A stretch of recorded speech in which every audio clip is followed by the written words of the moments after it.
This is this person's view, who was there for a lot of this, but that he was into the barely legal type. Like he liked 15-year-old girls. I don't know what's true about him, but we have yet to see anybody come forward and say, I was I was under 10. I was under 14 when I first came within his purview. Look, you can say that's a distinction without a difference. No, it's not. I think there is a difference. Yeah. There's a difference between a 15-year-old and a 5-year-old. Yeah. Like the Countess who feeds on the blood of children. You must have a lot of questions.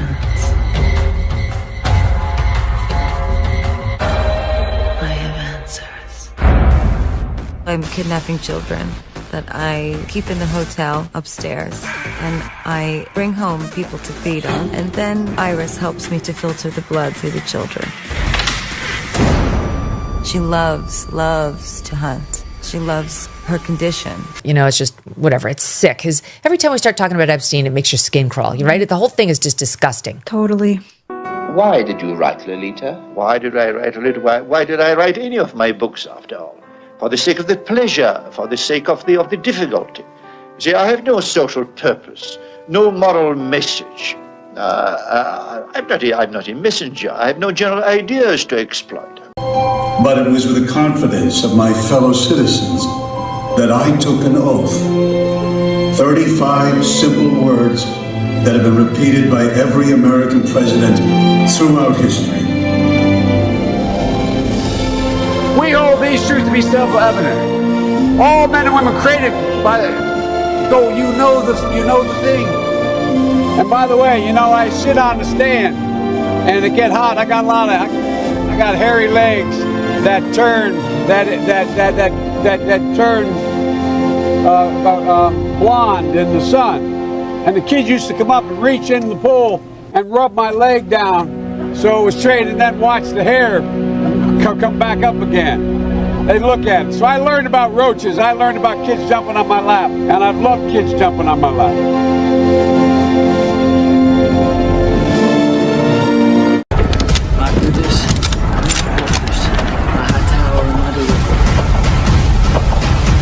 In general.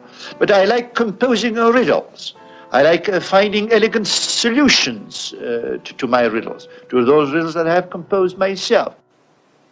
As a writer, Vladimir Nabokov greatly enjoyed teasing his readers with anagrams, identity games, chess problems, and codes. I got to say, when Donald Trump won the US election, I was so excited, not necessarily for Trump, just for the fact I wouldn't have to suffer Kamala Harris prattling on anymore. There's the cackle, the insufferable word salads. I mean, it was just horrendous stuff.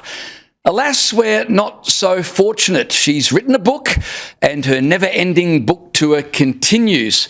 Here she is boasting about how she wasn't outsmarted by Donald Trump during the election that she lost.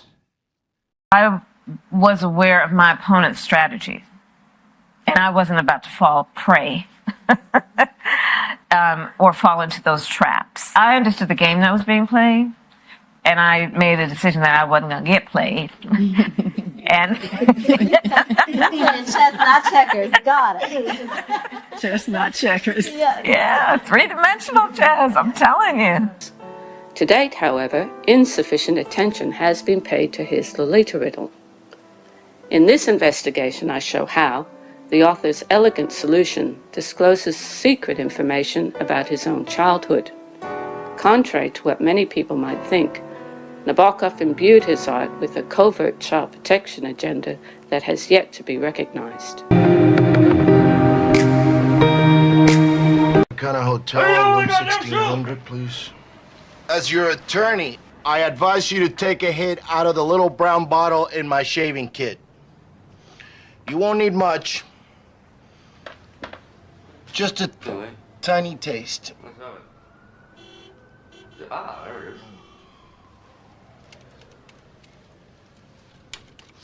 What is this? That stuff makes pure mescaline seem like ginger beer, man. Ginger beer? Adrenochrome. Adrenochrome?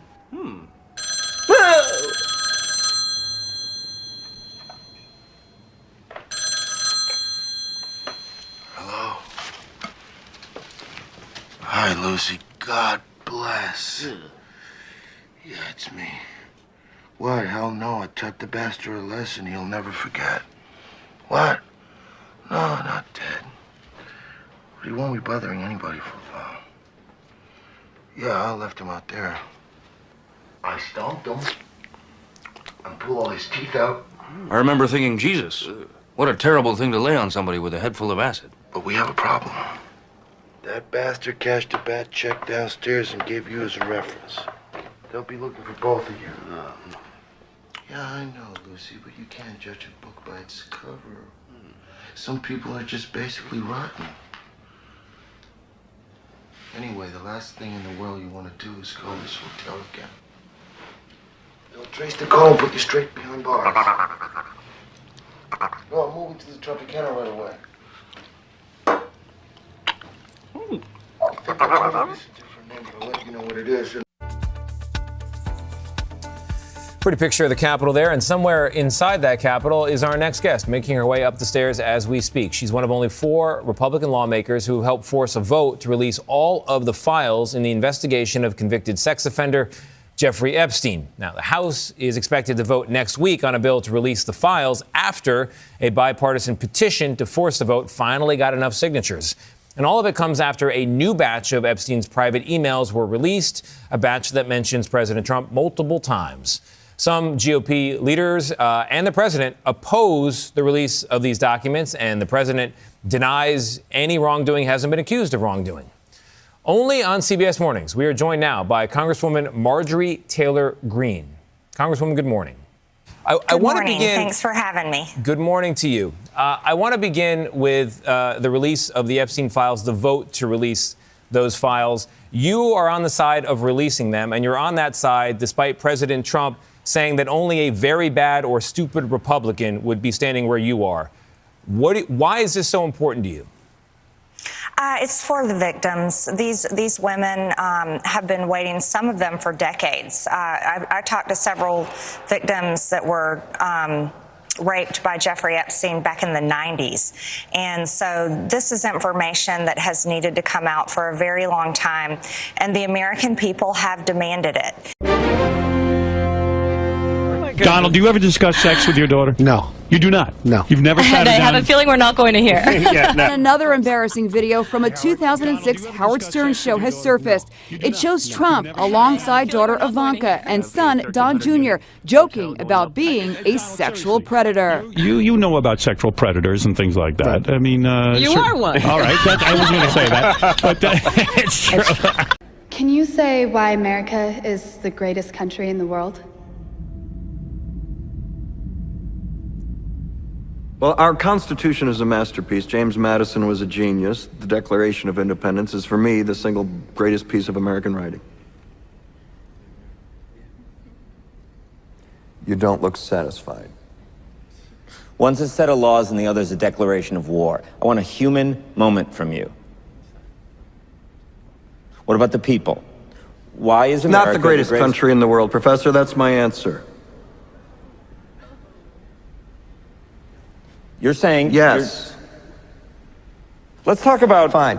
Sharon, the NEA is a loser. Yeah, it accounts for a penny out of our paycheck, but he gets to hit you with it anytime he wants. It doesn't cost money. It costs votes. It costs airtime and column inches. You know why people don't like liberals? Because they lose. If liberals are so smart, how come they lose so always? Hey, and with a straight face, you're going to tell students that America is so star-spangled awesome that we're the only ones in the world who have freedom? Canada has freedom. Japan has freedom. The UK, France, Italy, Germany, Spain, Australia, Belgium has freedom. So 207 sovereign states in the world, like 180 of them have freedom. All right. And yeah, you, sorority girl, just in case you accidentally wander into a voting booth one day, there's some things you should know. And one of them is, there is absolutely no evidence to support the statement that we're the greatest country in the world. We're 7th in literacy, 27th in math, 22nd in science, 49th in life expectancy, 178th in infant mortality, 3rd in median household income, number 4 in labor force, and number 4 in exports. We lead the world in only 3 categories: number of incarcerated citizens per capita, number of adults who believe angels are real, and defense spending, where we spend more than the next 26 countries combined, 25 of whom are allies. Now, none of this is the fault of a 20-year-old college student, but you nonetheless are, without a doubt, a member of the worst generation ever. So when you ask what makes us the greatest country in the world, I don't know what you're talking about. Yosemite?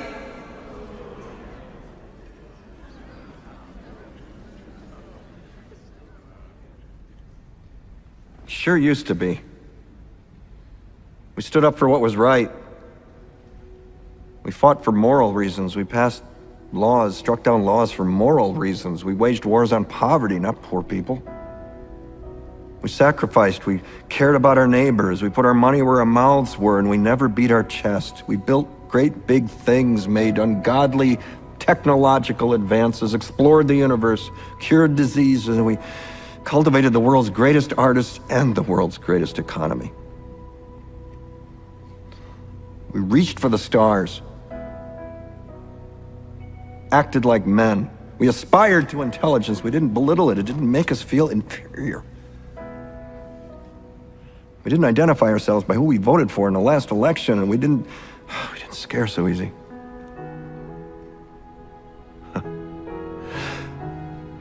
We were able to be all these things and do all these things because we were informed by great men who were revered. First step in solving any problem is recognizing there is one.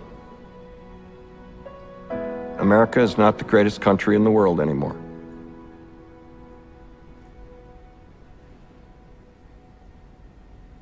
Enough? Let's put another shrimp on the barbie. America's made Dumb and Dumber the #1 movie. Who are these sick people? Easily the funniest movie of the year. Yeah! Dumb and Dumber made me laugh so loudly I embarrassed myself. Realize what you've done? Be prepared to laugh yourself silly. Obnoxiously triumphant. What do you mean? What do you mean? Huh? Finally, a movie that lives up to its name. Dumb and Dumber. Check, please. Rated PG-13. Now playing. My daughter Sophie and I are competing in the Miss Ultimate Sexy Baby Nevada pageant. Sexy hands, sexy feet, sexy feet, sexy feet. Sexy baby? Sexy baby. Sexy baby. All right, get up. Talk dirty to me. Talk dirty to me. Sexy baby. Sexy baby.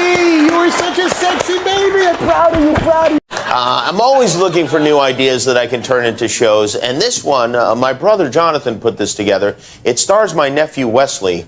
His son Wesley has been looking for love for years now, and he's been unable to find it so far, but tonight that changes. Tonight, everything changes for good. First came The Bachelor, then The Bachelorette, and now... Hi, I'm Wesley, the baby Bachelor. The Baby Bachelor. One bachelorette makes a strong first impression. Hi, I'm Ashley. I'm 26 and I'm a dental hygienist.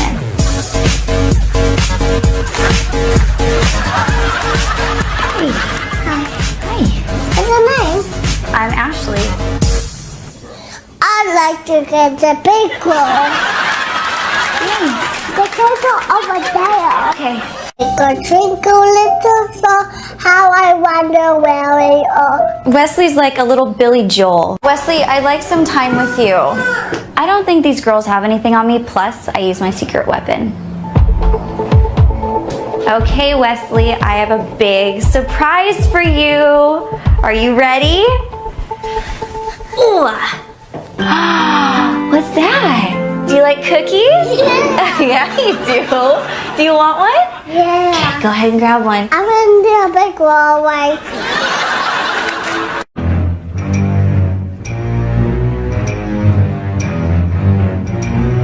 Where did this guy come from? What the heck is Try doing here? Jazz hot! Feels good to be here, get another opportunity. Hopefully things will go better this time. Whoa, little man. You gotta play it cool. No splash. No splash, little dude. Excuse me, guys. If I just come in here. What's up? And so the American people deserve to see transparency from their government. Rich, powerful people should not be protected. That is completely wrong. And it's a message to victims everywhere, victims of rape, human trafficking, and children who are trapped in terrible situations, that the government will not protect the predators, that we will work hard to protect the victims.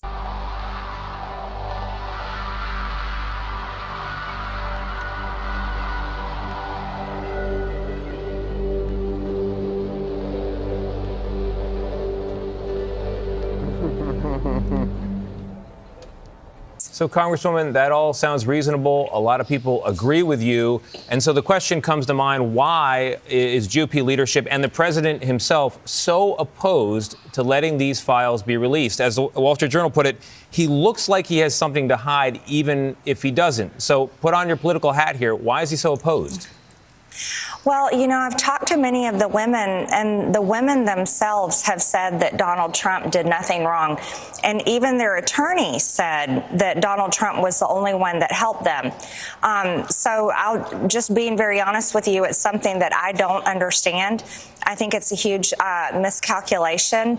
And I truly just stand with the women, and I think they deserve to be the ones that we're fighting for.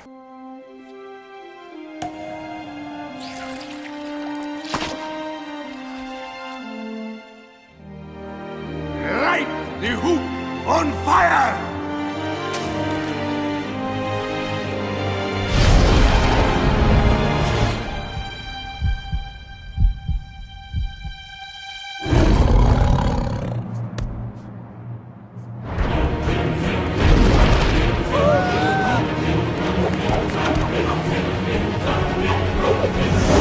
Oh, Mamma mia, Santa Maria, Santa Maria.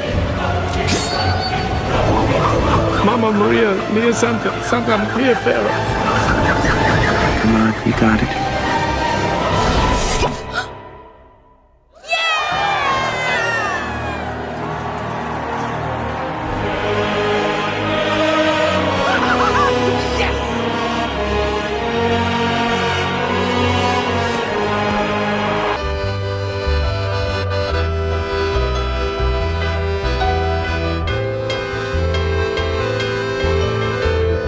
In addition to being an economist and an author and a professor at Harvard, you are also a chess player. A grandmaster? Yeah, like a big deal chess player. Yeah, I represented the U.S. in the World Championships a long time ago. I was more or less did nothing else during my high school years. You mostly probably play 3D chess, right, Ken? Not 4D chess. Yeah, when we found this out, we were like, we've got to ask Ken what he thinks of the thing that people are often saying about President Trump, which is that he's playing 4D chess.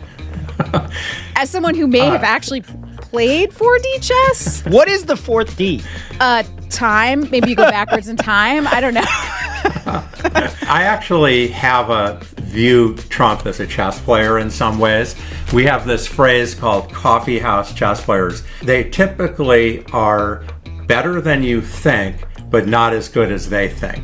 And I sort of feel that describes a lot of Trump's analysis and philosophy. And they also tend to be very good at beating weak players, but have trouble when they get to playing strong players. This meeting sets up, it's like a chess game. This meeting sets up the second meeting. But there is a 25% chance that this meeting will not be a successful meeting, in which case I will run the country, and we have made America great again already in 6 months. And at a minimum, I've calmed it way down.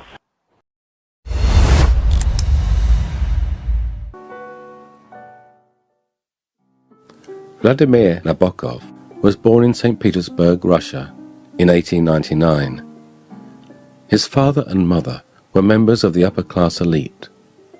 The family's principal residence was located at the Admiralty end of majestic Nevsky Prospect. During the summer, the family usually holidayed at their country estate, Vyra, located to the city's south. As a young boy, Vladimir was surrounded by all the trappings of a thoroughly pampered and privileged childhood. One person who lavished particular attention on Vladimir during his formative years was Uncle Ruka, the brother of his mother, Elena. The Bolshevik Revolution of 1917 brought an abrupt end to the opulent lifestyle of the Russian aristocracy. The family fled to the Crimea and then on to Europe. Vladimir completed an undergraduate degree at Cambridge University, England, in the early 1920s before settling in Berlin. Within Russian émigré circles, he quickly gained a reputation as a talented writer. He married Vera Slonim in 1925, and the couple's only child, Dmitry, was born in 1934. The rise of Nazi Germany once again forced Nabokov into exile. Accompanied by his wife and child, he moved to France before finally escaping across the Atlantic on the SS Champlain. Following his arrival in New York, he was employed by various universities as a researcher and lecturer. Boggle. I think I got a boggle. You don't get a boggle, George. It's just the name of the game. Okay, I had the word narf with a silent K at the beginning. I'm challenging that. It's a word, like when you narf down a big meal. Or when you make a mistake, you say narf it. Just looked it up. Narf is not a word. Guys, you got to come out here. You're not going to believe this. I get sick to my stomach when he says that. I think I heard music out there. I found the word quadricentennial. How many points is that? That's totally not a word. I don't even have to look it up. It's not a word. Oh, narf it. Look out, Joe. There's a white van behind you. Don't take the candy. What is this, Joe? It's our very own ice cream truck. It's beautiful, Joe. Why'd you get an ice cream truck? Back in the day, there was a fella in my neighborhood by the name of Barney Buckwheat who pulled around a cart full of ice cream for just $0.25 a pint. During the summer, the kids would line up around the block with their quarters in hand, waiting for old Barney to bring a delicious scoop of butterscotch Ripple or Rocky Road. Ever since I saw the smiles he brought those kids, I've wanted an ice cream truck of my own. Finally, a normal story. Of course, you wanted to make sure you weren't too close to the road or Barney would scoop you up in his cart and take you back to his lair for consumption. We lost poor Junebug Jenny that way. Well, that's that. That's the last we should be hearing from Lucy, man. Times have changed. Scaring isn't enough anymore. But kidnapping children? I'll kidnap 1,000 children before I let this company die. I'll kidnap 1,000 children before I let this company die. The move to America consolidated the author's decision to switch from Russian to the English language. Nabokov's famous novel Lolita was first published in a 2-volume set by the Olympia Press of Paris in 1955. The novel's main character is a mentally unstable, middle-aged pedophile named Humbert Humbert. Humbert marries suburban housewife Charlotte Hayes to gain access to her 12-year-old daughter, Lolita. Throughout his sexual enslavement of Lolita, Humbert constantly fears his shadowy rival, Quilty, otherwise known as Q, will usurp him.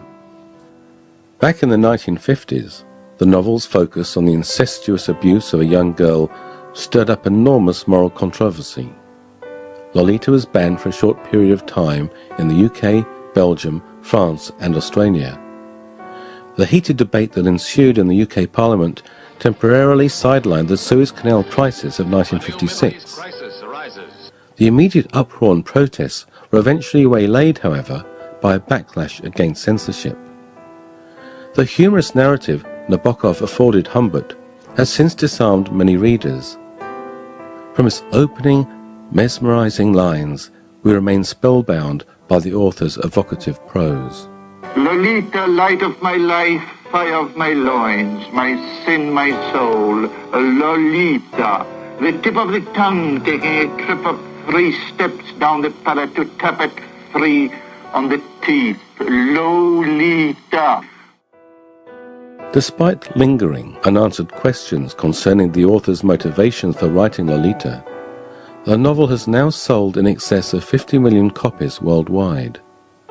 Lolita firmly established Vladimir Nabokov as a leading author of the 20th century.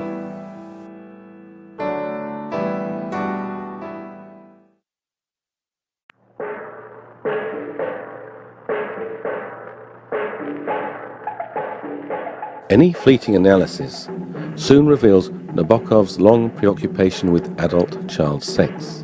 Adult males with an unhealthy interest in young girls appear in many of his novels, including Laughter in the Dark, Invitation to a Beheading, The Gift, The Enchanter, Ben Sinister, Lolita, and Look at the Harlequins. Did that really happen? What do you guys think? Should we take it for a spin? Can we eat the ice cream? Sure. Oh, hell yes. What about our boggle game? Maybe George and I should stay back and finish. Hey, ice cream, ice cream. Nabokov personally regarded pedophilia as the commonest thing. As literary critic Christopher Hitchens observed in his recent tribute to Lolita, it is clear Nabokov thought a great deal about adult men having sex with children. To date, critical appraisal of Nabokov's prose has largely been conducted through conventional literary lenses. New insights into the author's work can be gleaned, however, by approaching his writings from a more scientific angle. Nabokov was a highly respected scientist as well as a writer. He made many significant contributions to the study of butterflies and moths, or Lepidoptera. You're an expert in butterflies. I am to a certain extent. During a 1958 interview, Nabokov confirmed he read many psychological case studies as part of his background research for Lolita. But you must have read in a newspaper or been aware of this strange sexual symbolism or this oddity in a minority of humans which has shocked so many people about Lolita. I have read a considerable number of case histories. I would say that I became quite an expert in those matters. I have not. The pioneering work of the 19th century sexologists Richard von Krafft-Ebing and Havelock Ellis exerted a significant influence on Nabokov. Krafft-Ebing's major text, Psychopathia Sexualis, is widely credited with introducing the term pedophilia erotica into the modern taxonomy. Come on, Barack, let's go deal the kids some ice, my G. Fine. Wahoo! I think we might have our first customer. And what would you like, little fella? One caramel and vanilla ripple coming right up. Actually, we're out of that one. Jesus, Donald, you're going to eat the whole inventory. How many gallons was that? I think if we start moving again, I'm going to throw up. Hey, what's that? Hey, is that Barack and Bitosaurus Rex I see? Oh, God, Bill Clinton. Don't make eye contact. He feeds on your fear. I thought I recognized the dynamic duo, chocolate and vanilla. That's what the American people love about you two. Starting up your own ice cream operation? Yeah, it's a childhood dream. Childhood dream, isn't that the sweetest thing? Say, there's just one problem with... Oh, hey, George. Hey, Bill. There's only one problem with that. I sell ice cream on this street, so kindly take your business elsewhere. You don't own the street. Yeah, we have every right to sell ice cream here. Tell you what, I don't want this to get nasty, so I'll make a deal. Whoever sells the most ice cream by the end of the day gets this street and all the children on it, all to themselves. Krafft-Ebing regarded pedophiles as non-virile, silly, weak, and mentally unstable men. Nabokov regarded Havelock Ellis as his favorite sexologist.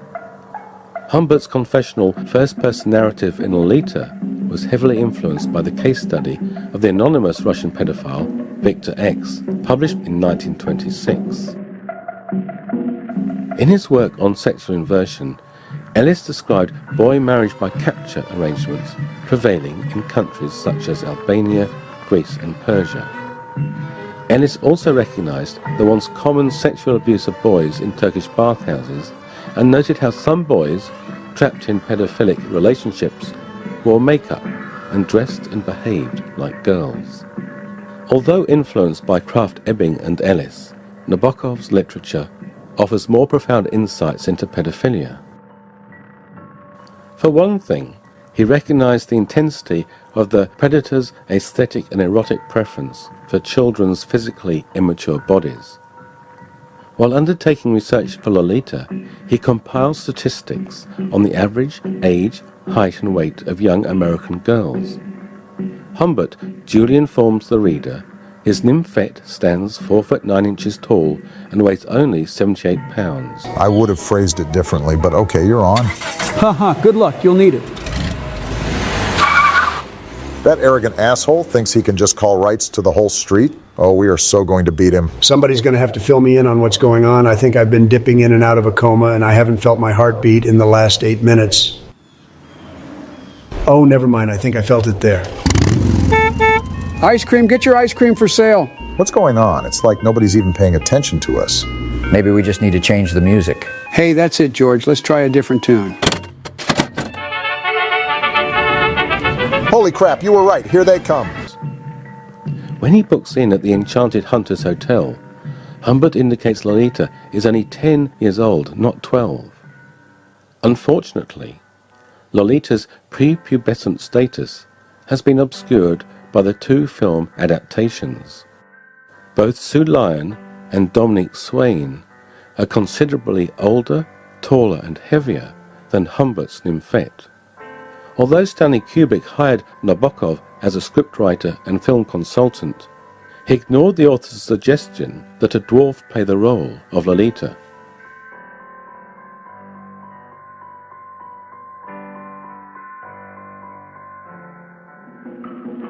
Nabokov's literary profile of the pedophile has won high praise from trained professionals.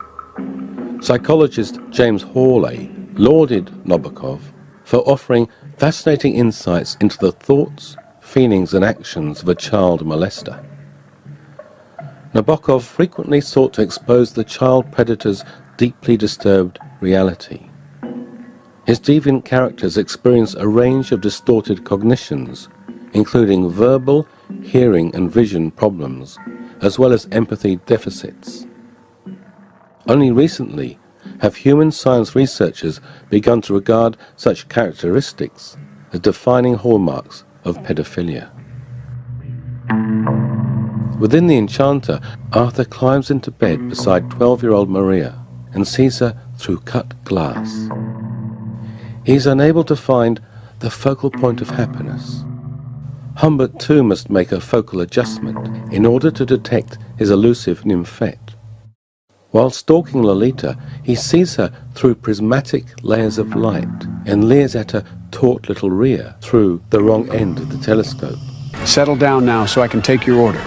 Wait, I think they're shouting for tacos. They think we're a taco truck. Sorry, we don't have tacos. No tenemos tacos, mis amigos. Lo lamento. I would be upset too if I was promised tacos. They're gonna tip the truck. Get us out of here, Joe. We'll never beat Bill at this rate. Ah, nuts.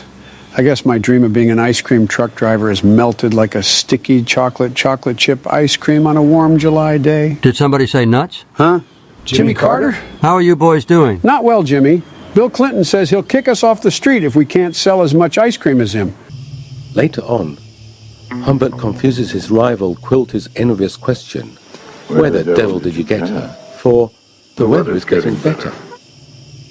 Speech difficulties constantly afflict Humbert as he lisps like a snake, "Yes, I try," and asks Lolita, "What's the catter with missus?" instead of "What's the matter with kisses?" His detached observation of Lolita's sobs in the night, "Every night the moment I feign sleep," reflect Humbert's tragic inability to empathize with his young victim. Modern research confirms pedophiles tend to blame children, insisting they were seduced by their victims. Via his novels, Nabokov drew attention to the modus operandi of pedophiles. His plotlines describe the child predators' stalking behaviors, as well as their tendency to target single mothers with children. Humbert and Arthur both pursue widows with young daughters. Nabokov highlighted the pedophile's secret pursuit of voyeuristic pleasures. Humbert secretly masturbates while spying on a nymphette. Nabokov was also keenly aware of how some pedophiles resort to drugging victims to advance their objectives. Arthur contemplates sedating his wife so that he can molest 12-year-old Maria. Humbert experiments with different strength tranquilizers, dropping them into Charlotte's nightcap so that he might have his way with Lolita. so chillingly evil. Okay, who is next?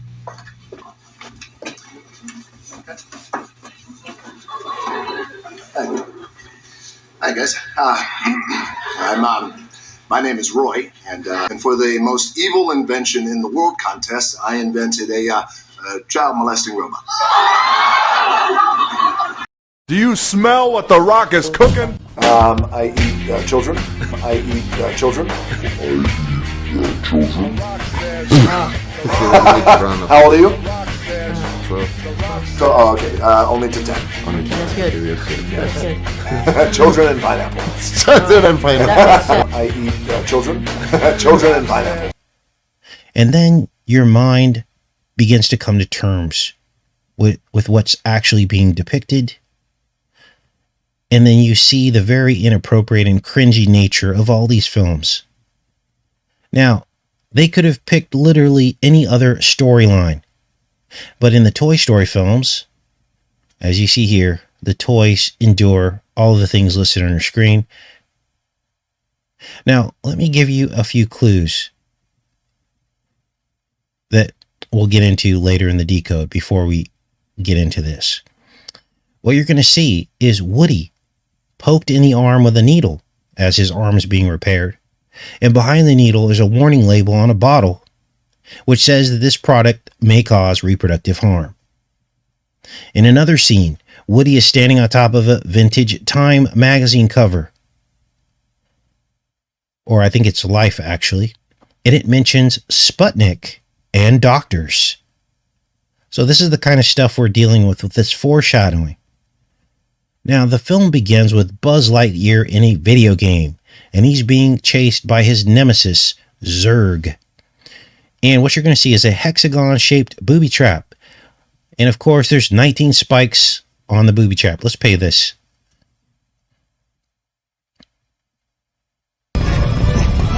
There you see 19 spikes, 19 pokes, I call it, for Vidco 19. And this looks a lot like the needle array patch that is about to come to market to administer stickers. Here's the needle array patch here. As you can see, it looks very similar. The spikes coming out. Now, this was, again, $19.99, which, of course, 999 is 666 upside down. But here's the micro needle array patch. And as you can see, it's very similar to what is chasing Buzz. Let's keep playing this here. 19 pokes. Now, interestingly, this 19 spiked cube, it forms a pair with the 37 star pattern that encompasses it. I'll show that to you right now. Now, both of these numbers that you're going to see, the 19 and the 37, here it is right here. This is called the cube star matrix. And we had discovered this probably back in 2013, 2014. We discovered this cube star matrix, that these prime numbers form a cube and star pair. Okay. Now, what does this mean? Well, I believe through the research that I've done that the cube is the hex. The star is what controls the hex. In other words, what some people believe this is the pattern on the Ring of Solomon. And this could be a visual representation of how Solomon bound the demons with this pattern. Okay. So look at the star as possibly a representation of God, and the cube inside a representation of the enemy. And the star always binds the cube. It controls it ultimately, even though inside the cube, the devil is the ruler of the world. And this is why we get this cube manifestation in the natural realm in our world. So honeycombs, the pattern on a snake's skin is hexagonal. You also have snowflakes that manifest as hexagon at their base shape. So these are clues about the sin or the curse or the hex on humanity. Soon this will be done away with, and we will be, this prison will be broken apart, and we will be with God So these are two prime numbers. 19 and 37 form a pair, and also 73 and 37 form a pair, as you can see here. And this is why the guy from Shelton from, what was it, Third Rock from the Sun or some TV show, he wore that 73 or 37 on his t-shirt because he knows about this. It's a mirror prime number pair. 7337 reads both ways. So now I don't know for a fact that that we decoded this in the way that I'm explaining it to you, that it is correct. These are just my theories on the research that I've done. Okay, I could be wrong about this, and I'll tell you guys when I'm unsure about something. In this case, I'm just throwing out there what research we've done in the past regarding this symbol. Okay, now let's keep going with this, because you're going to hear something very specific here that points forward to exactly the point in history that we are right now. Good work, men. 2 blocks down and only 19 more to go. 2 blocks down, 19 more to go. That's, I believe, the year 2019 is what they're depicting here in that statement. 21 total blocks to go, which is the year we're in now. It began in 2019, and here we are 2 years in 2021, and most Americans have received at least one Pokemon sticker. Till I get my cork back in. Good work, men. 2 blocks down and only 19 more to go. What? 19? Are we gonna do this all night? My thoughts are killing me. Choose! You must choose, Sheriff Woody. How shall she die?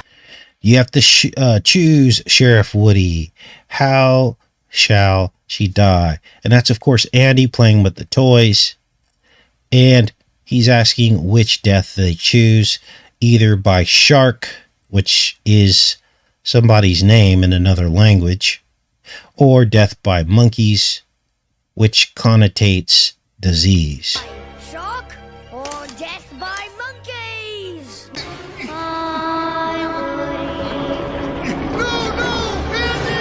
Now, this is one of several Corona references throughout the film as well. Here, Andy covers the trash can, and as the light is covered up, we get an eclipse-like effect. Well, eclipses have coronas.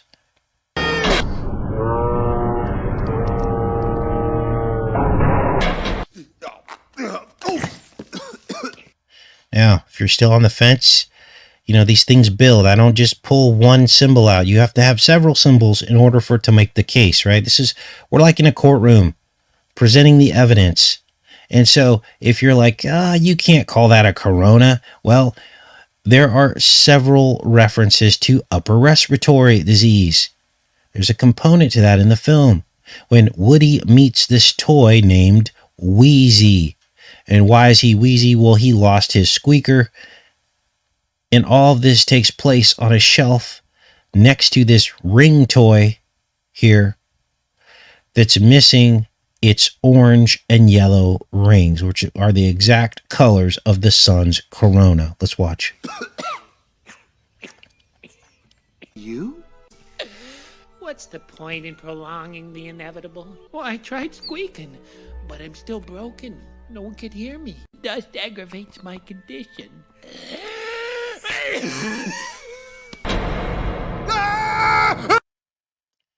So there's the squeak toy there. I turned up the volume in case you guys couldn't hear that as well. I'm sorry, not the squeak toy. This is the ring toy is what I meant to say.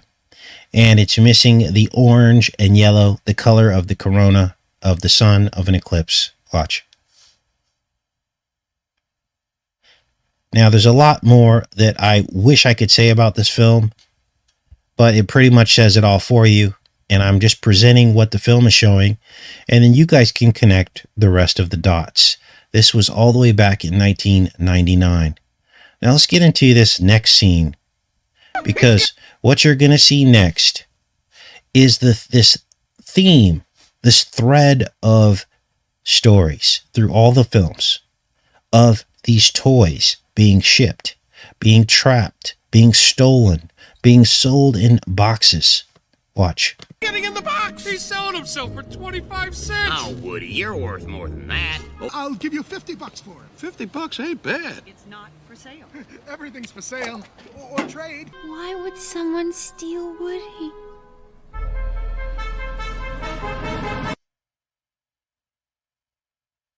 Woody was kidnapped. Exhibit B. Composite sketch of the kidnapper. He didn't have a beard like... Now, here's another scene where things get very specific because he's standing on a clue box, so you're supposed to look at the clues. And here in the blocks, you see F-E-D backwards. Now, they tell you in the dialogue to basically look at this backwards, F-E-D. Listen. The kidnapper's vehicle. Now, the vehicle fled the scene in this direction. Your eyes are in backwards. The kidnappers fled the scene in this direction. And he points. And then he said, your eyes are backwards. So you're supposed to read it backwards. That's feds. Feds. Right? Now, the confirmation comes in this next few seconds here as you're going to see the dinosaur trip over the fed blocks. And he's going to say FBI.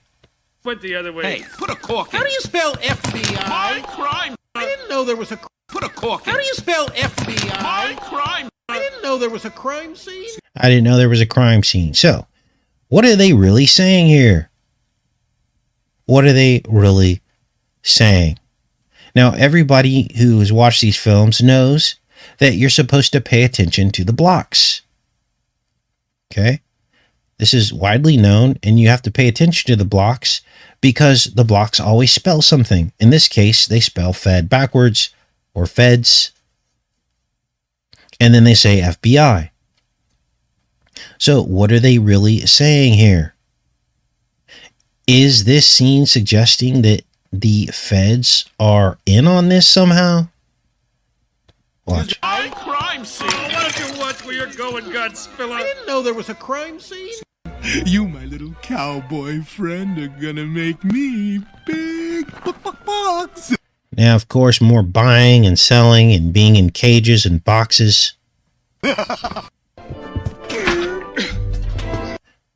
More cages. Now, all of these scenes, of course, have a more obvious explanation. That's the cover story. We've seen this time and time again with this kind of symbolism. It's doublespeak. So you present one story, but really there's an underlying theme, an underlying story. And the only way that you see it is if you stand back away from all the films and you put the puzzle pieces together, reading between the lines. And this is when you see that all of these aspects about toy vernacular, they're also doublespeak for a very dark meaning.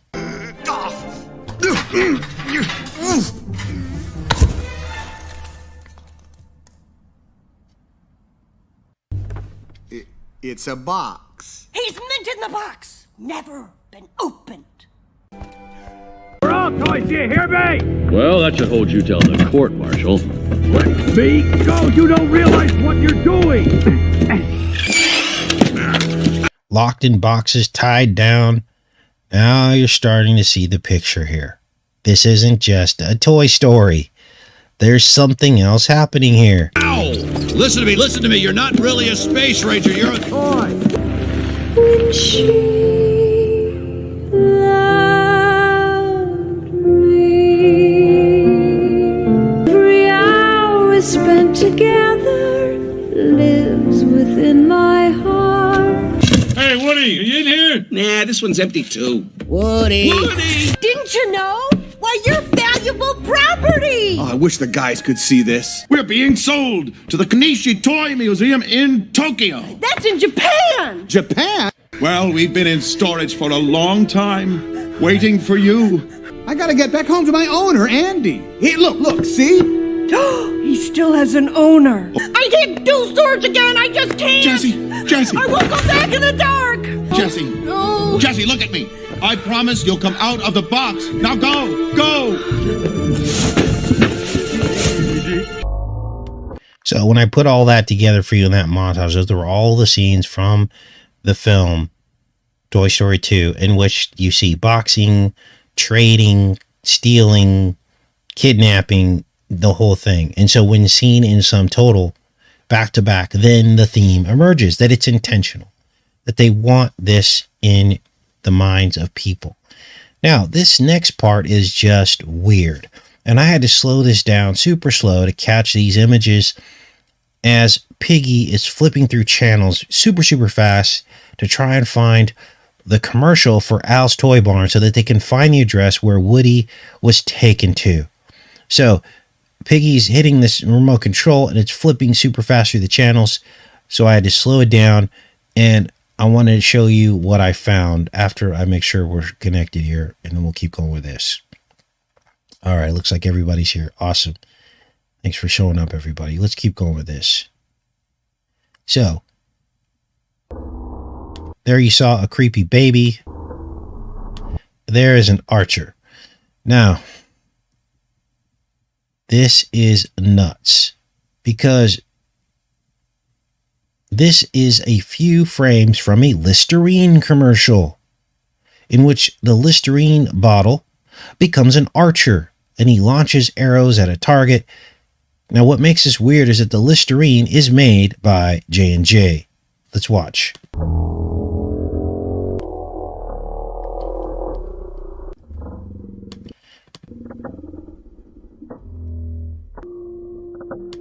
Now, we've been talking all about the serpent in the chest. The tip of the spear, the tip of the arrow, that it has everything to do with Vidco 19 because it's demon possession, right? And this is really what the serpent in the chest means. This is why we have this depiction of things popping out of chests going back through film history. Then we have the toilet paper theme or meme, which was probably all about the toilet paper shortage.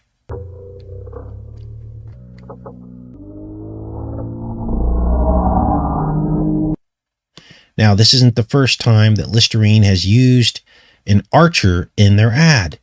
There's actually another vintage ad, a Listerine commercial or ad in a newspaper. Here it is right here. And there's a woman with an arch, with a bow and arrow. Now, this was before J&J had acquired the Listerine product. But as you can see here, J&J, and look, you see Fizzer there too. This is unbelievable. This is foreshadowing. Now, if you don't believe me, keep listening and watching because you're going to hear Sputnik. You're going to hear all the things that we're talking about right now are mentioned in this film. Now, this one's interesting. I believe this is another Pixar animation short film. They did a lot of these short films. They appear as Piggy is flipping through the channels. And I think this is from one where a snowman is trying to break through the snow globe. And this is an obvious reference to the firmament. Remember I told you guys, this is what the rockets are for. The rockets aren't for anything else. They tell us there's all these satellites up there and stuff. The real reason for all these different kinds of rockets that they test is to try to find a way through the firmament. That's what they're really doing. This is why NASA spends so much money, trillions of dollars over the past several decades, in this whole space thing. It's to get through the firmament. Now, I know a guy, right? Back when I was asleep, I used to be Seventh-day Adventist during the time my children were small. And there was a guy that went to our church that worked at Vandenberg Air Force Base, and he was pretty high up there. He had a big house out in Napomo. He had a couple boys and that were friends with my son. And you could tell that they had a lot of money for someone who works in the military, and there were pictures, and he had, those hats that they wear and whatever they were doing over there. But anyway, long story short, this guy tested rockets and launched rockets from Vandenberg, and he was very secretive about it. You would think that would be great discussion to have over dinner, right? But never talked about it. What do you do? Oh, I work on rockets. Okay. And, but they're not allowed to talk about this stuff. Now, we all know that when you launch a rocket, we're told that there's what's called a sonic boom. But I wonder what that's really about. We know what science tells us it is. But look at this. They've got the TNT next to the firmament here of the snow globe.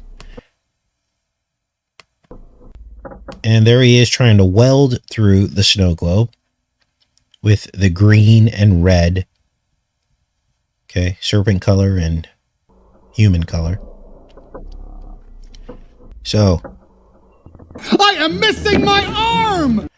Now, let's get into some other aspects of Toy Story 2 as we get into further into this decode. Okay, because this is going to connect all the dots for you and dot all the I's and cross all the T's for those of you that are more, detail orientated.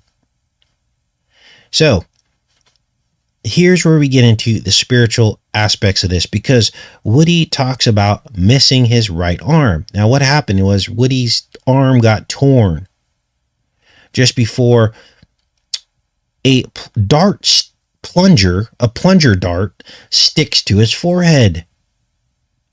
So immediately on a spiritual level, I'm like, wow, the mark on the right hand and the forehead, the right arm and the forehead. Right side is what it translates to in some biblical translations.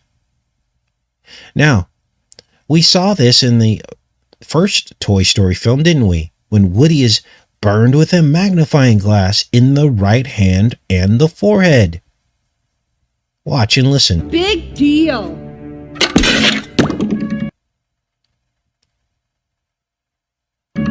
Let him go. I'm sure his precious Andy is dying to play with a one-armed cowboy doll. Trick us. Check. Now, what is the purpose of this mark? Well, it's to prepare the host body for demon possession, isn't it? To split the personality. To disassociate you from yourself. Just like in yesterday's show. Remember when we decoded the film Rupture? And it was all about splitting you off into pieces. Right? So here we have the Russian doll eggs, I guess you call them. They're called troikas in Russian. What it kind of confirms what we're talking about here. Things within things. Now, this next scene, I couldn't quite put my finger on. Let me play it out here. Check. I hate yard sale. Good job, troops. We're that much closer to Woody.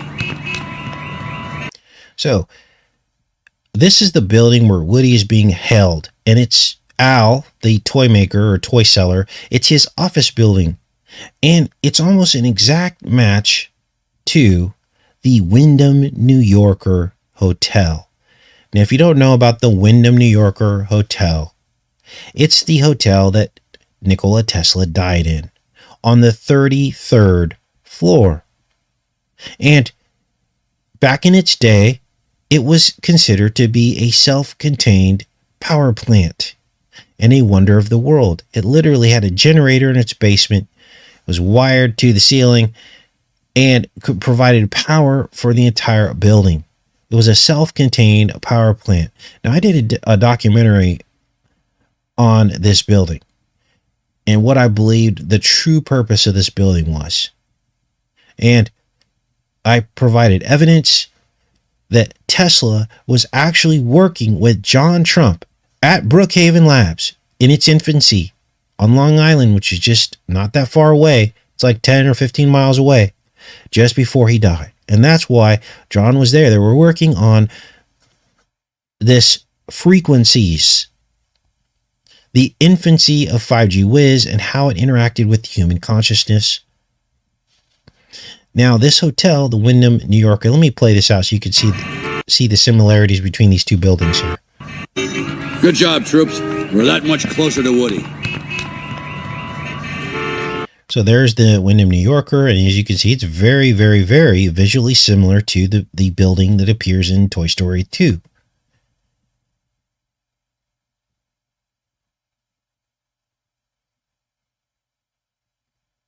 Now, understand that this building was full of copper wiring, because that's what it was. It was a power plant. There are actually images of this. I should probably pull those up.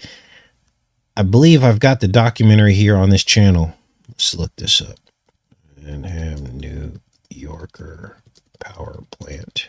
There's some vintage images of this. Let's go see if it pulls up here. In like an old magazine. And they show a cutaway of the Wyndham New Yorker. Here's Tesla's 33rd floor. Now, everything I'm telling you here is factual. You have to look at the evidence and put it together as to what all this is really about. Kidney, 2 hours old, ready to ship. It's a 4367, a 31-year-old male. The bidding now stands at 42.5. Tell Jerry Caesar he's out of business.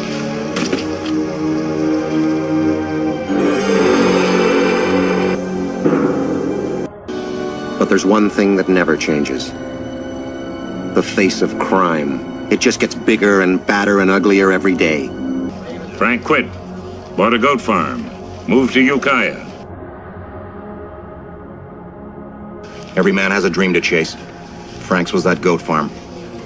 Captain Gannon had assigned me to investigate the so-called pagan robberies, a pattern of serial crimes which had occurred throughout the city.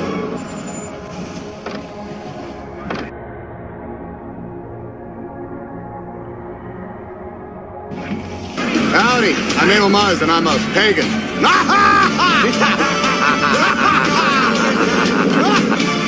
Good evening, pagans. Don't forget your goat leggings.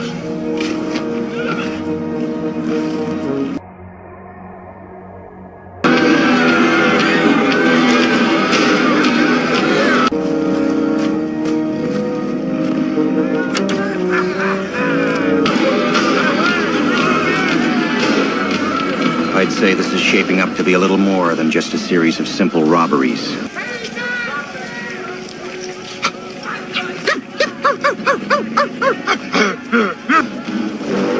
People against goodness and normalcy. You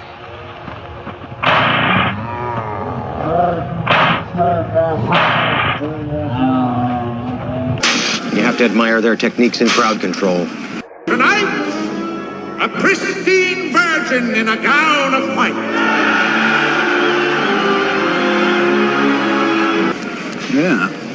Cozy little group, eh? Just like your local Rotarians.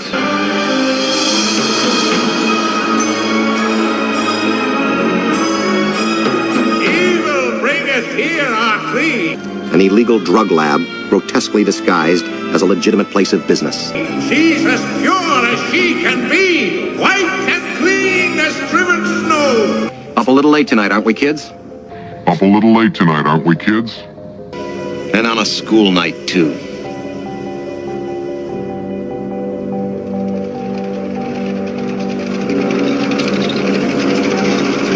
Moloch, milk. Pure and white, the milk has always represented the missing children. In dairy farms, the calf is removed from the mother. It goes missing. We know that the root word of Molech is MLK, milk. And we know that milk is linked back to human sacrifice. Here is the movie Dragnet, with all of the facts hiding in plain sight. You see yourself going down in history, mister? Pagan, or reverend, devil, or angel? Why, both, of course. Why, both, of course. One can't exist without the other. Without the Jerry Caesars, there'd be no moral outrage. One can't exist without the other. One can't exist without the other. But we just can't get any customers. Well, I think you might be missing a secret ingredient. What are we missing, Jimmy? My nuts, of course. Jesus, what did he just say? I literally made that joke 10 minutes ago and nobody even laughed. Arnold Palmer was all man, and I say that in all due respect to women, and I love women. But this is a guy that was all man. This man was strong and tough. And I refuse to say it, but when he took showers with the other pros, they came out of there, they said, oh my God, that's unbelievable. Let's see here. Are they going to show it to us? I don't think so. Man, there was a really old magazine that showed a cutaway of this nuclear power plant in the bottom, not nuclear, I'm sorry, electric power plant in the bottom of this Wyndham, New Yorker. And I don't believe that they're going to show it to us here, and probably for good reason, because it really exposes that there was much more to this than meets the eye. Tesla wasn't just living in this building, is the point I'm trying to make. This just wasn't a place that he was just decided to hang out in. No, there was some kind of experiment going on. That's why it was a power plant. Do you think that the electric guy in the most renowned electrical engineer in world history was just hanging out in a power plant for no reason? Of course he wasn't. Let's see if we can find this here. New Yorker, Wyndham, New Yorker vintage. Let's see vintage. Maybe it'll show us this here. Ad, maybe? Vintage ad? I don't know. Tesla slept here. Okay, we'll have to do another follow-up show. I want to do a complete show for you guys on this Wyndham, New Yorker, and what actually was going on in this building. Okay, some of the first technology for ultraviolet sanitation was occurring in this building. They used ultraviolet lights to sanitize the bathrooms, and then they'd wrap them in cellophane plastic. Lots of weird stuff going on in this building. In fact, it was located very close to a train station. And there were military personnel coming in from the battlefield. I believe it was World War II. And they were allowed to stay in this upscale hotel for almost free. So, spooky stuff. Man, I wish I could find this vintage ad here, because this would be crazy if you guys could see this right now. Let's take a minute and try to find this. Vintage story, maybe? I don't know. Let's go in here. The Wyndham, New Yorker. Okay, we'll just have to come back to that. I don't want to get hung up on this point here. But you guys see that this is not what it seems. Now, this story was downplayed. They try to make it sound like he was just there. That's just where he died. Nothing to see here. But we all know. We all know, don't we? Look at this visual similarities. Pretty much dead on, isn't it? Oh, thank goodness you're here. Now, what else do we have here? Well, after Woody's arm is torn, this man shows up. He's called the cleaner. They call him the cleaner. He's like a toy cleaner. And he's brought in to repair Woody because this toy dealer realizes that Woody's worth a lot of money. And he wants to sell Woody to these Japanese buyer. But he's got to fix Woody first. Now, as you will see, this mysterious toy cleaner, he looks like the kind of guy who shows up to clean up a crime scene. But watch what he does next. Is the specimen ready for cleaning? Now understand that this is typical. They show these people that come in, they're very discreet, and they come and clean all of the DNA from around the crime scenes. So this is really cringy, isn't it? Now look at this. Look at the warning on the top of the bottle in the background of Woody's arm that's about to get poked with a needle. His right arm contains chemicals known to cause something or other reproductive harm. Typically, these kinds of warnings occur on the side of bottles, not on the lid. So they want you to see this. Now, I'm just discussing the plot of this movie here. Not making any claims whatsoever. But you can't get more clear than this if you have eyes to see. Watch. Now, as he closes up Woody's arm, it appears to me on a spiritual level that it represents the closing up of the womb.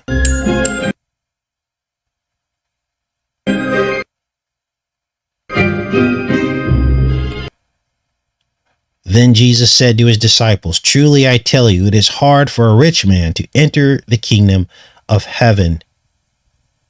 Again, I tell you, it is easier for a camel to pass through the eye of a needle than for a rich man to enter the kingdom of God."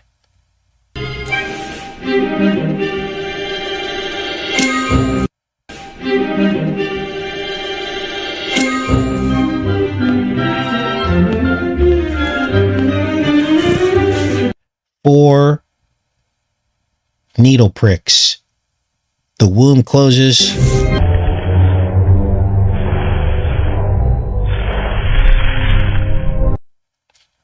And just moments later, the word Sputnik appears on the front of this Life magazine, right next to the word doctors, saying Americans don't eat enough fat.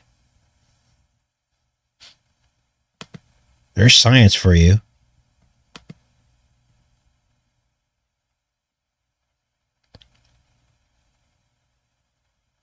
Two words, Sputnik. Now, we all know what Sputnik is. It's the name of one of the Pokemon stickers, isn't it? We heard the Sputnik in the Omicron cartoon, the vintage Omicron cartoon that we covered a couple weeks ago. Once the astronauts went up, children only wanted to play with space toys.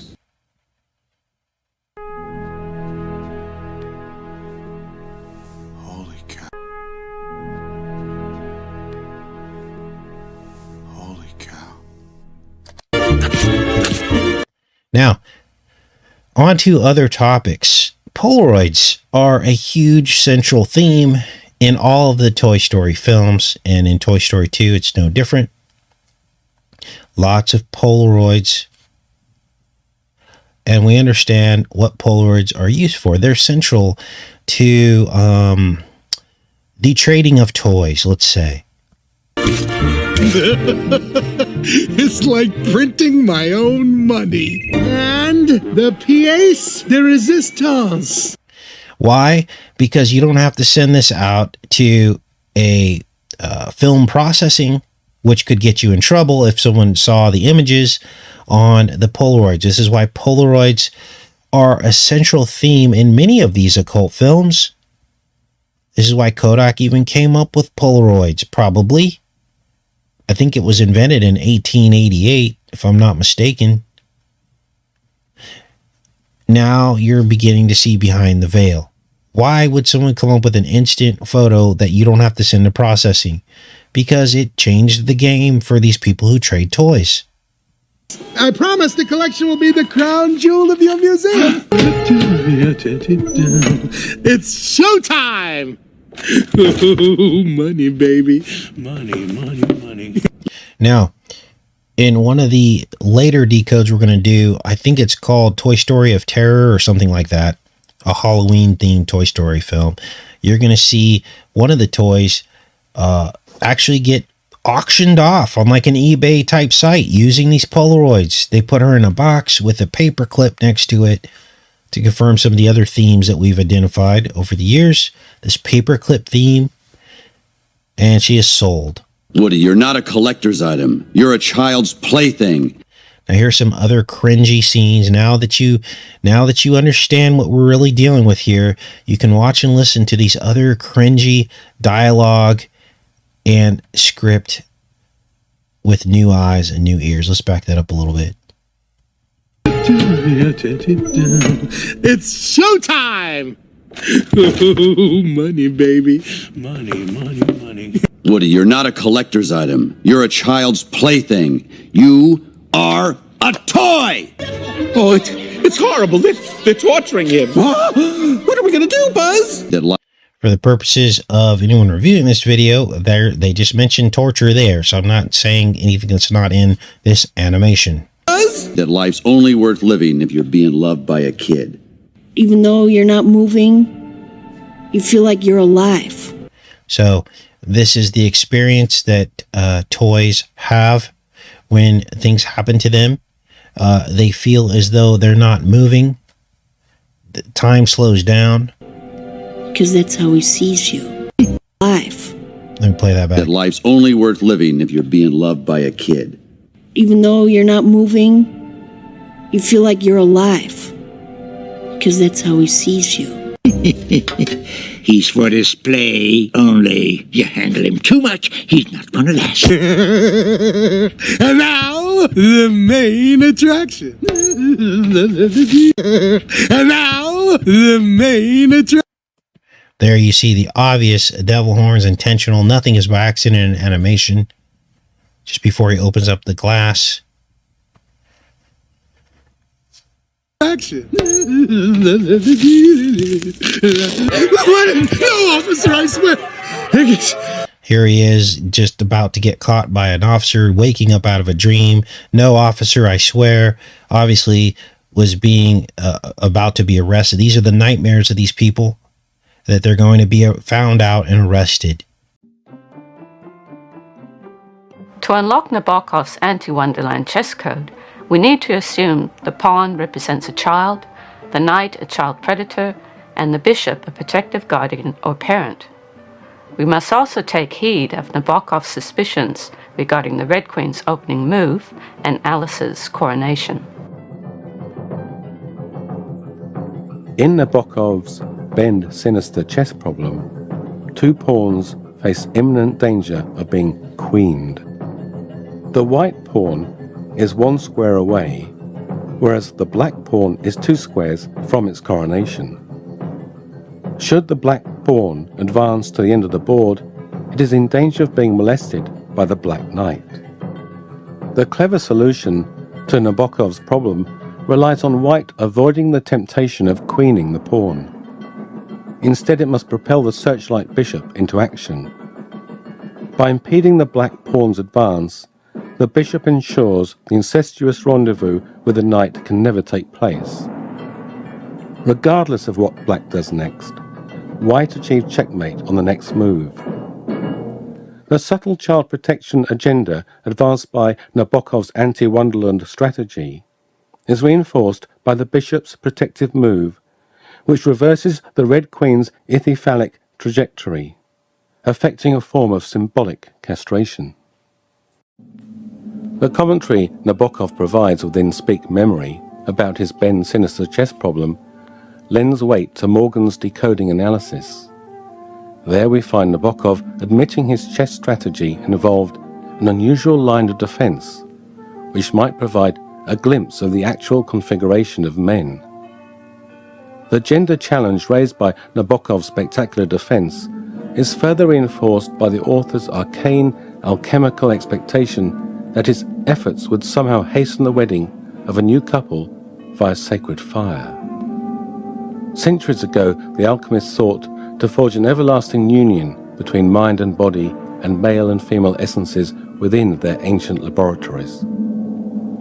In the closing discussion devoted to his chess strategy, Nabokov mysteriously anticipated that this exalted marital state would one day compensate him for the misery of the deceit. You know, it led me to this article today on BBC News. It was from March of 2016, and the title is The Immortalist, Uploading the Mind to a Computer. So this is a real thing. This is what is going on in the real world and what they are preparing us for. And it says, while many tech moguls dream of changing the way we live with new smart devices or social media apps, one Russian internet millionaire is trying to change nothing less than our destiny by making it possible to upload a human brain to a computer, reports Tristan Quinn. Within the next 30 years, promises Dmitry Itskov, I am going to make sure that we can all live forever. It sounds preposterous, but there is no doubting the seriousness of this softly spoken 35-year-old who says he left the business world to devote himself to something more useful to humanity. I'm 100% confident it will happen. Otherwise, I wouldn't have started it, he said. So basically, he believes that he's going to be able to make people live forever, to upload their mind into a computer so that you can go on living. But, you know, I hate to break it to you, but the Bible says that it is appointed for man to live once and then the judgment. We are not permitted to live forever. When we were cut off from the tree of life, mankind, unless we surrender our lives to Yeshua HaMashiach, Jesus the Christ, we will never ever be able to live forever. And to me, this is totally pushing the agenda of the Illuminati, the hive mind as they call it. And to the Illuminati, it's crucial that the general population are all kept in a certain acute state of being that best serves their agenda and supports their control regime, and also prevents them from awakening to what is really happening around them. The Illuminati employ many different tactics using their various institutions of control in order to keep us deceived, detached, and all thinking and operating on the same level, which is far removed from that of true reality and who we really are. In order for the few to control the many, manipulative techniques must be utilized and deceptions passed off as the truth be perpetually output in order to safeguard their positions of power over us. So in a beehive, you have the queen bee who feeds, reproduces, fundamentally controls the hive, and in order to do this, she must somehow control every bee simultaneously without them necessarily knowing it. This is achieved by the queen emitting a pheromone which is subsequently fed to or picked up by every drone in the hive and serves to override their natural functions and fundamentally hypnotize them into serving her by feeding her, removing her waste, guarding the hive, which ensures her safety and survival, and of course going out to collect pollen for the subsequent production of honey. So our so-called civilized societies today function with much of the same beehive mentality, unfortunately mostly unbeknown to the masses. They want to control us. They want to get everyone onto this hive mind, which is exactly what we saw in this movie Ghost in the Shell, where you got everybody hooked into the matrix here. This is what they want. They know that they can only control us if we completely give up our securities, just like what we saw in that the trailer The Circle with Tom Hanks and Emma Watson. Sharing is caring, going transparent, and all this kind of trendy lingo that they like to push onto us to make it seem so cool to do it. Comments are still headed. What else is on? Yeah, let's see what else is. Coming to you now from the largest studio ever constructed, it's The Truman Show! Yeah! Good morning! Good morning! Oh, and in case I don't see you, good afternoon, good evening, and good night. What if? No scripts, no cue cards. Morning, Spencer. How's it going? What if you were watched every moment of your life? How many cameras you got there in that town? 5,000. I believe Truman is the first child to have been legally adopted by a corporation. That's correct. Brilliant. What if everyone you knew was pretending? Hi, honey. Look what I got at the checkout. Dishwasher safe. That's amazing. What if your world was make-believe? Cue the sun. While the world he inhabits is counterfeit. I'm not allowed to talk to you. That's how I look. Not your type. There's nothing fake about Truman himself. What if you didn't know it? Until now. A lot of strange things have been happening. Stand by ring cam. Is he looking at us? Does he think he knows? I think I'm mixed up in something. Something big.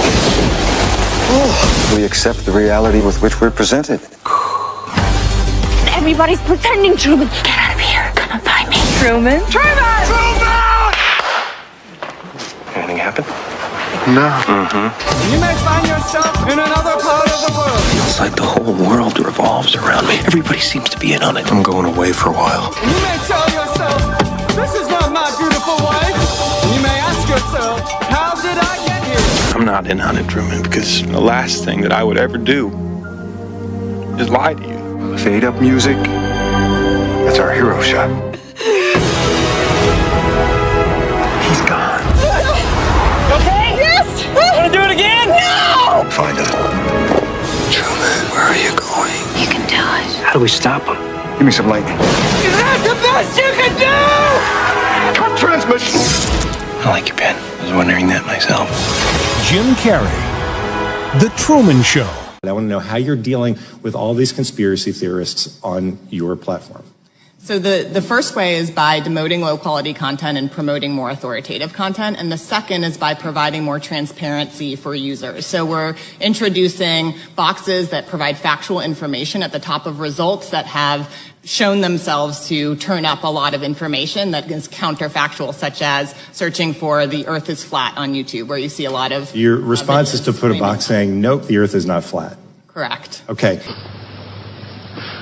Well, the Chinese, I mean, they've just announced their bomb. Yeah, we played along with it. We recorded the phony explosion. We're rather hoping the Chinese will come along. complete the pattern, you know. In Vietnam, hundreds of people are being killed every week. Well, you can't do that with your models. No. And you can't kill people of bad habits in 2 generations. They like to carry rifles, they like to put lines on maps, and we let them because we control the situation. There's no danger of world war. Just a simple choice for everybody, capitalism or communism, strawberry or vanilla. It all adds up to the same thing now we've got rid of the big bangers. Well, how can you be sure that Johnson, Kosygin aren't working on other things? Poison gases, bacteria. Pathetic, man of your intelligence. You don't want to destroy the world, neither do I. What makes you think that presidents are different? Well, they've made some pretty good stabs at it in the past. It wasn't the right sort of control then. Nowadays we know better. Politicians are easy to control. The grosser mentality boys who like to be photographed getting in and out of Daimlers in Whitehall. They come right at the bottom of our organization. A few rungs up the ladder, there are the people in the top secret factories. Just those in a position to know they're making weapons that don't really work. There must come a time when somebody wants to use one of those weapons. I mean, somebody is standing there with a finger on the button. Well, that's the beauty of it. Nobody presses the button. We control all the crises. We build them up and we shut them down. People who trade toys. Here's the release date of Toy Story 2, November 13th, which encodes A113 because 1113 is A113. And now that you know the true underlying themes about the Mark, MK Ultra, demon possession, fallen angels, and everything else, what do you think Andy's name really means? Well, you're about to see. Andy in reverse is We're part of a family again! Y-DNA. Now, the Y chromosome is what you see on your screen here. So, do you now understand what all this is about? Andy, Y, chromosome, DNA. In fact, there is another boy in a similar role, but in a completely different movie. And one of you found this. I didn't come up with this. One of you put it in the comments section. He has almost the same name as Andy. His name is Danny from the film The Shining. Danny. So Andy really is Danny, isn't he? And remember Danny and the steam.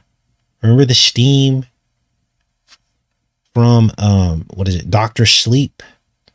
And they had to basically, there was a very troubling scene in that film where they get the steam from the child by making the child scared, let's say.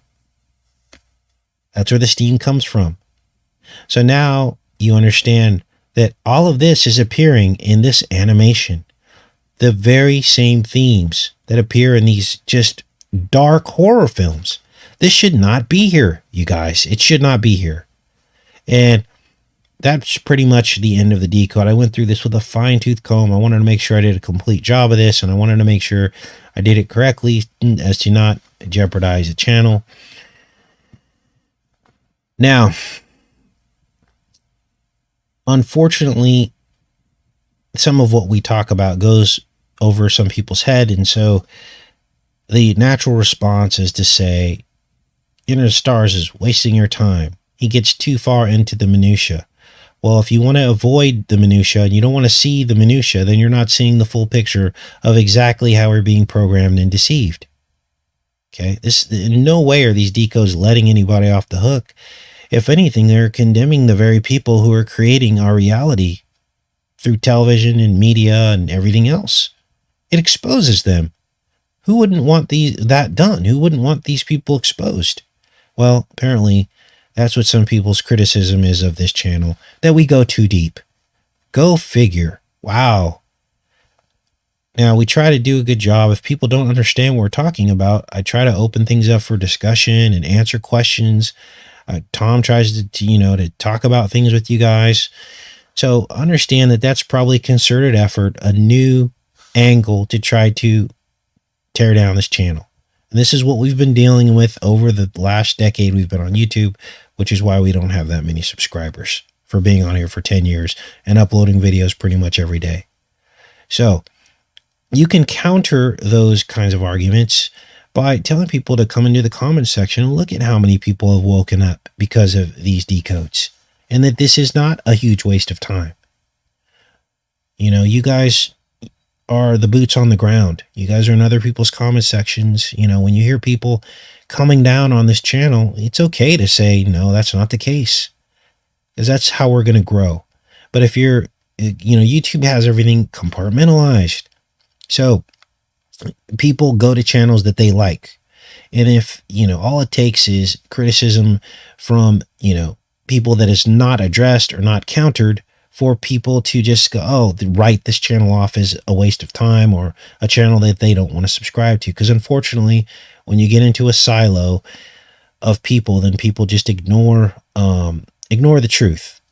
And as you guys can see, I put a lot of time into this decode, and we found things that no one else has found, only as a gift of the Holy Spirit, not because we're special. And so this work is very important. It's a record. It's a record. And it cannot really be disputed once you see the patterns. So I'm going to open up things now for just a general discussion. If you guys have any questions for us, we can talk about that. Thanks, Warrior for Truth. I appreciate you guys, and be careful how you do it, because, you don't want to start attacking people, because now YouTube's looking at comments. I would hate to lose you because you defended me, but just speak very factually, and talk about, the work we do here. That's how our channel is going to grow, you guys. That's how it's going to grow.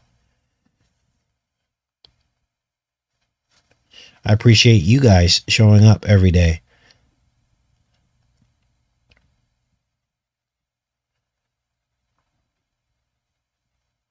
Okay, it's going by too fast. I got to zoom out a little bit. Wonder what the carpet is in the Tesla hotel. Yeah, good question. See if we can find that. That's a really great question. Wyndham, New Yorker. Maybe we'll try to find this vintage. Let's try this. Wyndham, New Yorker. Let's put in 1930s. Maybe that's how I found it. See here. Look at this creepy building. Power plant.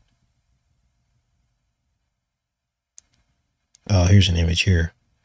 I think this was the image we used in one of our shows. This actually shows the train station, the underground train station,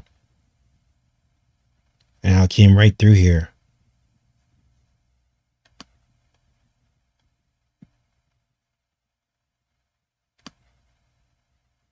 Maybe I'll try to find the documentary and pin that in the comments section so you guys can see that. The New Yorker Hotel. Here's a brief history. Here's the floor. The lobby. I mean, this thing, it literally looks like the Shining Hotel or something. It's very crazy. Wonder of the World. Maybe if I type in Wonder of the World. Here's the brochure.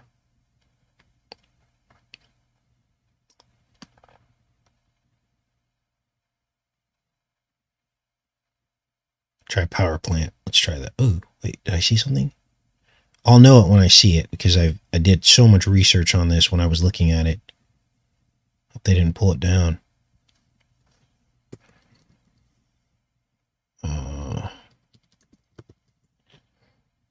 They actually compared it to the Hoover Dam during its time. Secrets of the... It's actually compared to the Hoover Dam. Here's the generator here, powering the New Yorker. So I'll pull up that documentary. Oh, look, here's some carpet here. Here it is. Whoa. Those look like hearts, don't they? There's hearts on the carpet. Wow. It's a lobby. I like looking at vintage photographs because oftentimes they overlook clues, don't they? They overlook clues that now they're much more careful. Here's the inside of one of the rooms.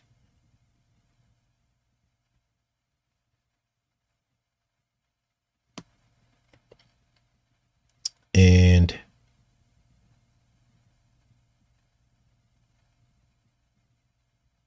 let's try one more thing here.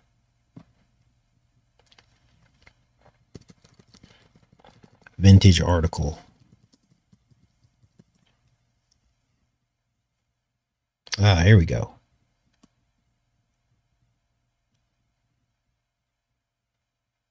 Secrets. Oh, I think this is it. I think we might have found it, you guys.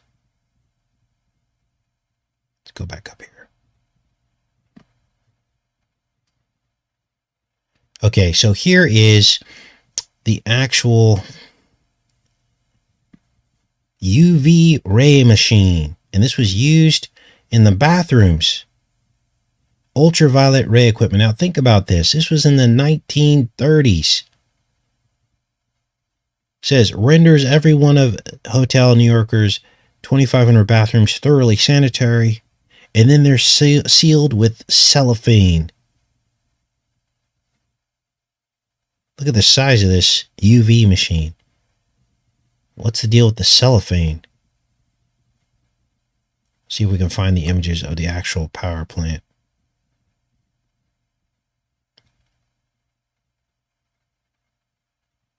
Oh, that looks like a short article there. Maybe going here to the archive. Look at this. Look at the plans here. Whoa. Wow, look at this. 1, 2, 3, 4. What? This looks like Thump Tower from the top.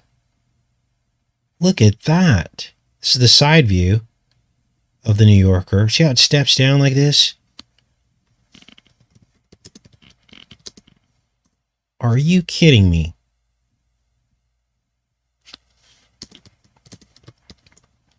As above, so below.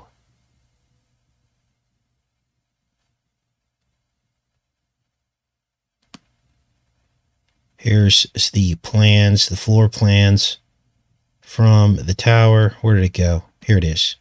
We've done a lot of work on this. We actually decoded this. This is the Thump Tower floor plan. And look at the similarities between this and this. Wow. We see patterns on this channel. Patterns of things. Wonder if Thump Tower was designed after the Wyndham New Yorker. Makes you wonder, right?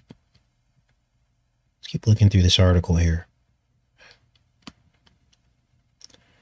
All right. Well, I'm going to do a full show. I'm going to find that power plant vintage magazine and show the cutaway and all that. It was pretty amazing. Showed all the inner workings of how the building was created. And we'll do a future show on that. Let me go back into the chat here. Thanks for hanging in there, you guys.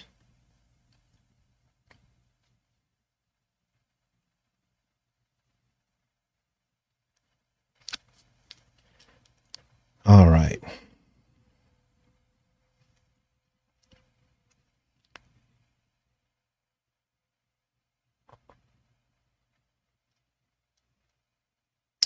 All right, you guys, I'm going to go ahead and pop off here. Appreciate everybody showing up, and we'll see you guys tomorrow with some Between the Headlines.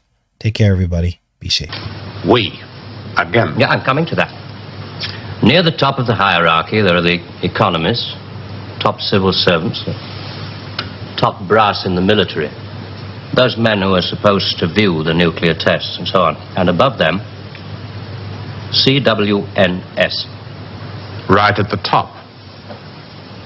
Classified World News Service.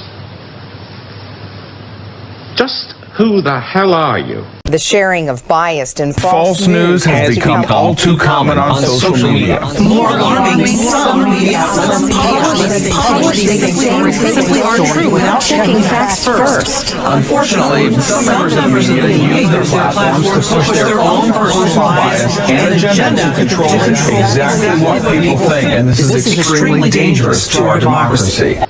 It's obvious, isn't it? Just a very few of the top people in communications in every major country in the world. Oh, you mean you run all these magazines? No, of course not. We just get them to take some of our copy every week. Television is much more important to us.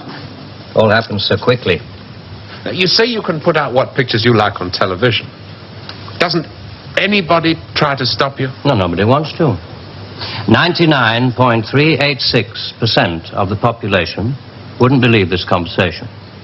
And the rest are working for us. And they're the top minds, the really responsible people. They know they're guaranteeing the lives of their grandchildren the only foolproof way. Scaring the hell out of their grandchildren. Well, I won't buy it. You must admit there has to be some kind of control in this world of ours. Look at this. And remember that 1/4 of the world is starving. There are the full bellies and the empty bellies. Some of the empty bellies carry rifles. Well, we full bellies are getting a bit flabby. We're not very good with rifles anymore, so we've devised 2 ways to keep the empty bellies under control. One of them is this fictitious hydrogen bomb we've talked about. The other one is money. Enough money to fill some of the empty bellies and put a hopeful smile on the faces of the others. A great wall of money all around Britain. And it's no secret that the British economy is in trouble at the moment. So we have to put that right, too, to stay alive. We have to control the people in this country. Scare an ostrich, it buries its head in the sand. You scare a hedgehog, it rolls itself up into a ball. When a woman's frightened, she goes out and buys herself a hat. You mean you scare us so that we'll buy more, so that money moves quicker, production moves up? We don't say scare when we talk about human beings. We say threaten them emotionally. And there are all sorts of ways of not just the big ones like the hydrogen bomb. Overcrowd them a little with bad planning. Sell them too many motor cars. Anything to keep them a little bit removed from reality. Nowadays, people don't work for money. They work for the idea of money. They don't even love for love. They love for the idea of love. They only hate for the idea of hate. It took us 5 years to find a non-addictive drug, one we could pay off against the hard drugs. LSD. You marketed that? Oh, yes, of course. And for a very good reason. Some of these protest movements are getting a little bit too close to the mark. LSD gave them nice little hallucinations. Made them talk like 3-year-olds. Throw flowers at policemen. Shall we talk terms? You're not still going to ask me to work for you? I'm afraid I've had to put all this rather bluntly. You see, there wasn't really very much time. It must be rather a shock. Well, I mean, most people realize that the world is controlled from about 6 big cities. But it must be rather shocking to learn that 1/6 of the world is controlled from this building. You mean you? Oh, no. I only rate an office on the 7th floor. There are 2 other offices above this one. And a giant computer system. I ought to tell you, we pay a great deal of money. We can afford to. We save such a lot on things like the national defense budget, so on. We would start you off at £250,000 a year. Oh. Rising to $1 million when you make the Ministry of Morality, which I know you will. Will you let me out of here? One little point. I should have told you about these surgical transmitters.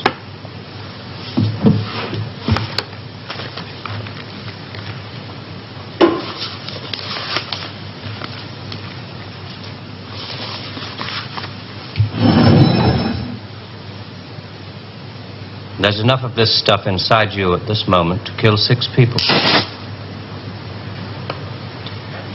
there's a button we can press. I'm sorry about the dramatics. Our boys call these things the oral contraceptive. Keeps them from talking too much. So there must be one of those transmitters inside you. Who presses the button? Extra hands.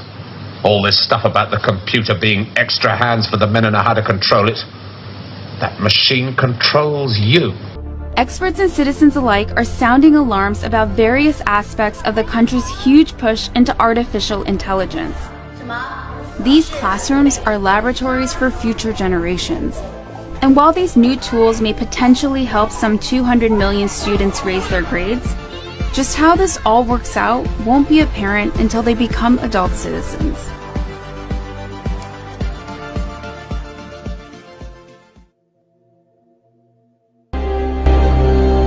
Mr. Dobbs. Good evening.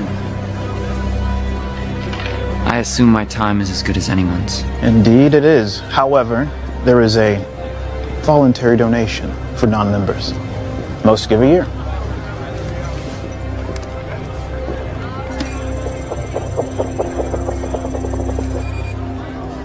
What's your game? Poker. Right this way. What's the limit? There is none.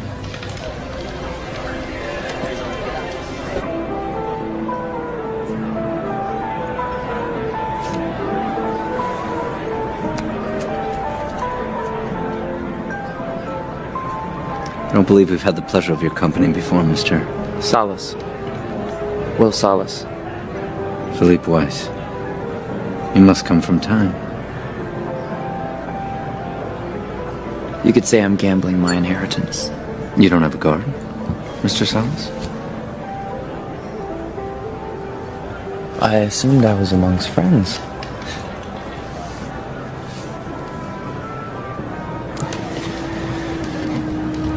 Bet you 50 years.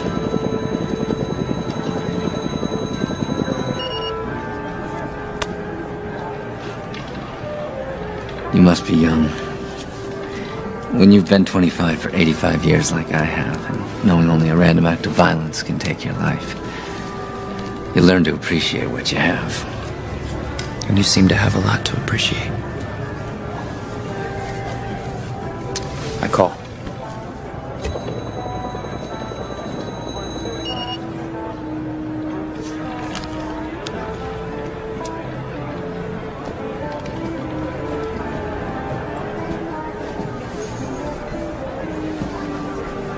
Of course, some think what we have is unfair. The time difference between zones. I've heard that. But isn't this just the next logical step in our evolution? And hasn't evolution always been unfair? It's always been survival of the fittest. Raise you another 2 centuries.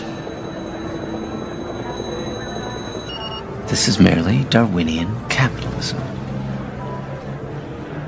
Natural selection. Absolutely. The strong survive. And I think your hand is weak. I call.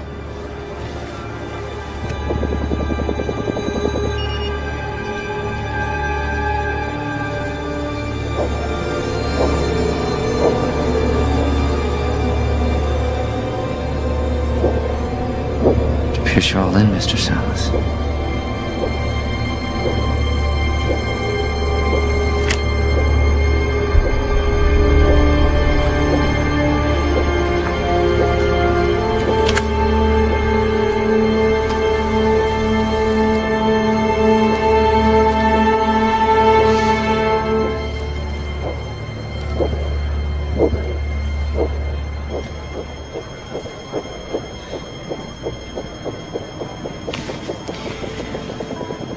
Figures. Well played. That was some risk. So, what are you doing with the rest of your life? Catching up on some me time, find God.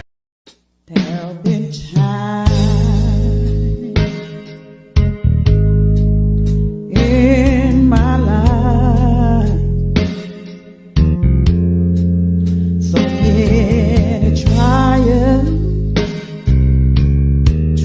Tribulation on every side,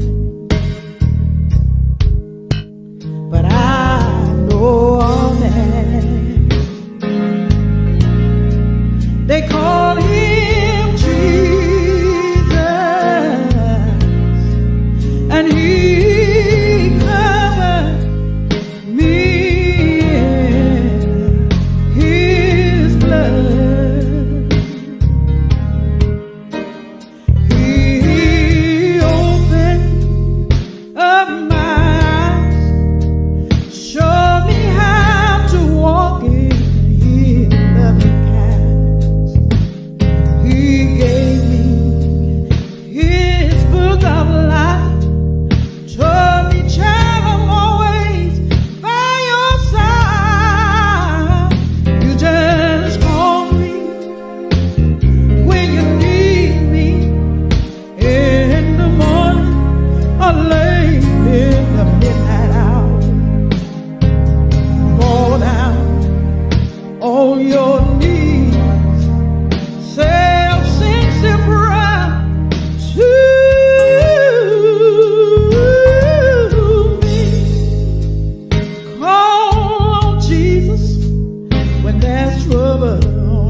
Help you to stand, my Lord.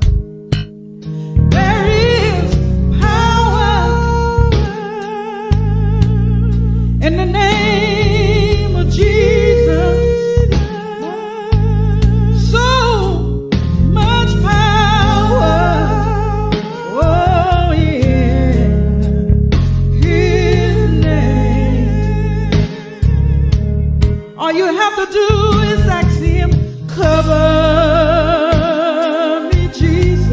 I need you to, Jesus. Cover me, Jesus. Please cover me. Cover me with your blood. I'm begging you, Jesus. I plead the blood of Jesus. Oh yeah, I bleed it in the morning. I bleed the blood of Jesus. In the midnight hour, Jesus got me with His eye. Show me the pathway He has for my life.